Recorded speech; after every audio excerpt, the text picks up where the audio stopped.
Hey guys, welcome back to another new long video. మన ఛానల్లో ఒక ప్రాపర్ లాంగ్ ఫార్మేట్ వీడియో పడి చాలా కాలం అయితే అయిపోయింది. అసలు ఈ వీడియోలో మ్యాటర్ ఏంటంటే my initial impressions on iQOO Neo 10R.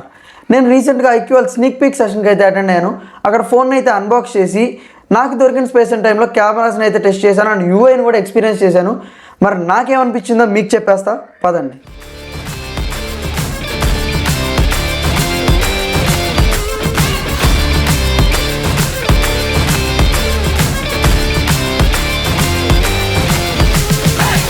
Guys, content నచ్చితే మీరు ఎలాగో సబ్స్క్రైబ్ చేస్తారని నాకు తెలుసు. మన ఛానల్లో అయితే 1K టార్గెట్ అయితే పెట్టుకున్నాం. మీ సపోర్ట్ ఉంటే కొంచెం అది మాకు ఫాస్ట్గా అవుతుంది. అండ్ త్వరలో మన ఛానల్లో అయితే ఇలాంటి కంటెంట్ ఉన్న videos దనా దింపేస్తాం.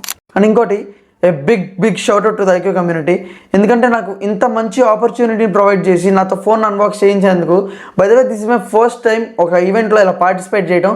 Thanks to the community for making my first experience very special. ఇంకా మ్యాటర్లోకి వచ్చేస్తే ఇన్బాక్స్ కంటెంట్స్ గురించి అయితే మాట్లాడుకుందాం.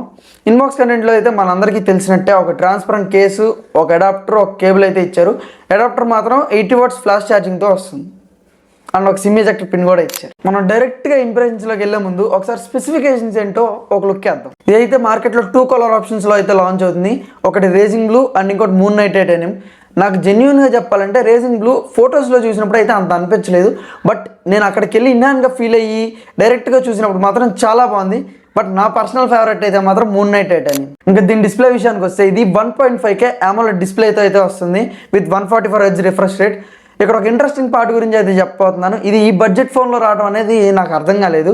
ఇదైతే మనకు 4500 nits పీక్ బ్రైట్నెస్ వస్తుంది.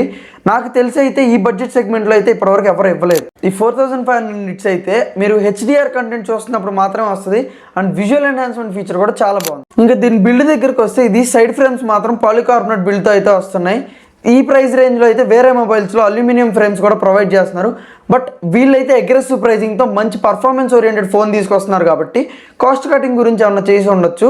బట్ నేనైతే ఇన్హాండ్గా ఫీల్ అయినప్పుడు మాత్రం ఒక ప్రీమియం ఫోన్ పట్టుకున్నట్టే ఫీల్ అయ్యాను, కానీ ఒక పాలికార్బోనేట్ ఫోన్, ఒక ప్లాస్టిక్ బిల్డ్ని పట్టుకున్నట్టయితే ఎక్కడ ఫీల్ అవ్వలేదు. ఇంకా బ్యాటరీ విషయానికి వస్తే ఈసారి హ్యూజ్ అప్గ్రేడ్ అనే చెప్పొచ్చు.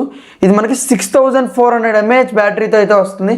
ముందు చెప్పినట్టే 80 వాట్స్ ఫ్లాష్ ఛార్జింగ్తో అయితే వస్తుంది. అండ్ ఇప్పుడు ఒక సర్ప్రైజింగ్ పార్ట్ గురించి చెప్తాను నేను. ఇంత మ్యాసివ్ బ్యాటరీ తోటి ఇది 0.8 mm థిక్నెస్తో మాత్రమే వస్తుంది. నాకు తెలిసి ఇంత హ్యూజ్ బ్యాటరీతో ఈ సెగ్మెంట్లో ఇదే స్లిమ్మెస్ట్ ఫోన్ అనుకుంటా. దీంట్లో వీళ్ళు 8S Gen 3 ప్రాసెసర్ని అయితే ప్రొవైడ్ చేస్తున్నారు. ఇది పర్ఫార్మెన్స్ విషయంలో 8 Gen 3 కన్నా కొంచెం తక్కువ. అండ్ దీంట్లో వీళ్ళు LPDDR5X RAM విత్ UFS 4.1 స్టోరేజ్ని అయితే ప్రొవైడ్ చేస్తున్నారు. బట్ దీనిలో ఎటువంటి సూపర్ కంప్యూటింగ్ చిప్ అయితే లేదు. మేము దీని గురించి కమ్యూనిటీలో క్వశ్చన్ చేసినప్పుడు వాళ్ళు చెప్పడం ఏంటంటే 8S Gen 3 పవర్ఫుల్ ప్రాసెసరు, మేము దీన్ని స్టేబుల్ 90 FPS కోసం అయితే క్లాక్ చేసి పెట్టాము, మాకు సూపర్ కంప్యూటింగ్ చిప్ అయితే అవసరం లేదనిపించింది అని అన్నారు. మీకేమనిపిస్తుంది? ఇది అప్గ్రేడా, డౌన్ గ్రేడా? మీకేమనిపిస్తుందో కింద కమెంట్ సెక్షన్లో మెన్షన్ చేయండి. ఇదైతే మనకి IP65 వాటర్ రెసిస్టెంట్ అయితే వస్తుంది. అంటే హెవీ రేంజ్ని తట్టుకుంటుంది, కానీ డైరెక్ట్ వాటర్లో పడితే సర్వైవల్ ఛాన్సెస్ కొంచెం తక్కువ. అండ్ వీళ్ళు అవుట్ ఆఫ్ ద బాక్స్ అయితే Android 15తో అయితే ప్రొవైడ్ చేస్తున్నారు ఫోన్కి. And 3 years of software updates, 4 years of security patches అయితే ప్రొవైడ్ చేస్తామని ప్రామిస్ చేశారు. ఇంకా కెమెరాస్ విషయానికి వస్తే వీళ్ళు బ్యాక్ 50 MP మెయిన్ సెన్సార్ని అయితే ప్రొవైడ్ చేశారు. ఇది ఒక సోనీ సెన్సార్ అని మెన్షన్ చేశారు, కానీ అది ఏ టైప్ సెన్సారో దాని పేరు ఏంటనేది అయితే ఇంకా ఏం మెన్షన్ చేయలేదు. And 8 MP ultra wide angle లెన్స్ని కూడా ప్రొవైడ్ చేశారు. మనం బ్యాక్ కెమెరాని యూస్ చేసుకుని 4K 60 FPS వరకు వీడియో రికార్డింగ్ అయితే చేసుకోవచ్చు. అండ్ 2Xలో మంచి పోర్ట్రేట్స్ అయితే తీసుకోవచ్చు. ఇంకా సెల్ఫీ క్యామ్ విషయానికి వస్తే 16 MP సెల్ఫీ క్యామ్ అయితే ప్రొవైడ్ చేశారు. మనం 4K 30 FPS వరకు దీన్ని యూస్ చేసుకుని వీడియో రికార్డింగ్ చేసుకోవచ్చు. దీంట్లో అయితే circle to search, image cut, AI eraser, super document ఇలాంటి కొన్ని AI ఫీచర్స్ కూడా ఉన్నాయి. ఇంకా స్పెక్స్ అయితే సమాప్తం. మా ఎక్స్పీరియన్స్ దగ్గరకు వస్తే first phone in hand feel అయితే మాత్రం చాలా బాగుంది.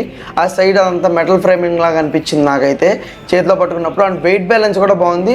ఫోన్ కొంచెం థిన్గా ఉంటుంది కాబట్టి వెయిట్ కూడా చాలా తక్కువ, లైట్ వెయిటెడ్గా అనిపించింది. ఇంకా యూఐ ఎక్స్పీరియన్స్ దగ్గరికి వస్తే సింపుల్గా చెప్పాలంటే స్మూత్గా ఉంది, నాకైతే నచ్చింది.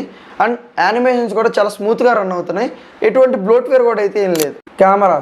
కెమెరాస్ నేను లాస్ట్ వరకు ఎందుకు ఆగానంటే నన్ను కెమెరాస్ లైట్గా డిసప్పాయింట్ చేసింది. ఎందుకు ఒకసారి 4K 30 FPS front camera recording మీరే చూడండి. ఫుటేజ్ అనేది చాలా స్మూత్ అయిపోతుంది. అంటే నేను తీసిన లో లైట్ కండిషన్లోనే, లైటింగ్ కండిషన్స్ బాగున్నప్పుడు అన్ని ఫోన్స్ బాగానే పర్ఫామ్ చేస్తాయి, డీసెంట్గానే పర్ఫామ్ చేస్తాయి. It is the low light conditions wear దాని పర్ఫార్మెన్స్ ఏంటి, దాని ట్యూనింగ్ ఏంటి అనేది తెలుస్తుంది. ఇదైతే కొంచెం సాఫ్ట్గా అనిపించింది నాకు పర్సనల్గా.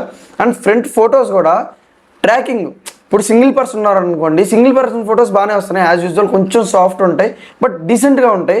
ఎక్కువ మంది ఉన్నారనుకోండి, గ్రూప్ ఆఫ్ పీపుల్ సెల్ఫీ దిగుతుంటే ఫోటేజ్ అనేది స్మూత్ అయిపోతుంది, అందరి ఫేసులు సరిగ్గా ట్రాక్ అవ్వట్లా, అండ్ హెయిర్స్ ఇక్కడ కొంచెం అడ్జస్ట్ మిస్ అవటం. ఇంకా బ్యాక్ కెమెరా విషయానికి వస్తే మా దరిద్రం ఏంటంటే ఆ 4K వీడియో రికార్డింగ్ ఫుటేజ్ అనేది మిస్ అయింది.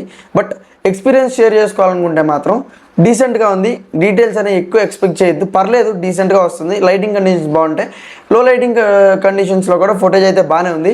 బట్ ఎప్పటి నుంచో మేము ఐక్యూ కమ్యూనిటీ వాళ్ళకి చెప్తుంది ఏంటంటే ఆ ఫుటేజ్ అనేది ఫొటోస్ తీసినప్పుడు కొంచెం వామ్గా వస్తుంది, ఆ వామ్ టోన్లో వస్తుంది.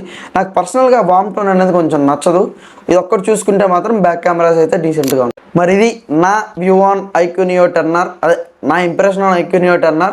But end of the day ఒకటైతే చెప్తానబ్బా, ఇది గేమర్స్కి మాత్రం ఒక స్టీల్ ఆఫ్ ఎ డీల్. ఎందుకంటే నేను అనుకోవడం అయితే ఇది 30 to 35 మధ్యలో రావచ్చు ఫోను. ఈ ప్రైస్ రేంజ్లో పర్ఫార్మెన్స్ ఓరియంటెడ్ ఫోన్స్ కోసం చూస్తుంటే మాత్రం ఇది డెఫినెట్గా గో టు ఆప్షన్. ఎందుకంటే 8S Gen 3 ప్రాసెసర్తో అయితే వస్తుంది. నాకు తెలిసి ఈ ప్రైస్ రేంజ్లో అంత మంచి ప్రాసెసర్ అయితే లేదు. అండ్ బ్యాటరీ లైఫ్ కూడా 6400 mAh battery, so better deal. అది guys end of the video. మీకు కానీ కంటెంట్ కానీ నచ్చితే మాత్రం సబ్స్క్రైబ్ చేయండి, సబ్స్క్రైబ్ చేసి మమ్మల్ని సపోర్ట్ చేయండి. నెక్స్ట్ వచ్చే వీడియో మాత్రం చాలా ఎక్సైటింగ్ ఉంటుంది. ఎందుకంటే మీ విషయం పక్కన పెడితే మేము చాలా ఎక్సైటెడ్గా ఉన్నాం, ఎందుకంటే ఇలాంటి వీడియో మన ఛానల్లో ఇంతవరకు ఎప్పుడూ రాలేదు. So stay tuned. అండ్ మీకు ఎలాంటి వీడియోస్ పరంగా ఎలాంటి చేంజెస్ చేయాలనిపించినా కూడా ఖచ్చితంగా కామెంట్ సెక్షన్లో మెన్షన్ చేయండి. మేము అసలు హెసిటేట్ చేయొద్దు, మేము ఖచ్చితంగా చేంజ్ చేసుకోవడానికి అయితే ట్రై చేస్తాం.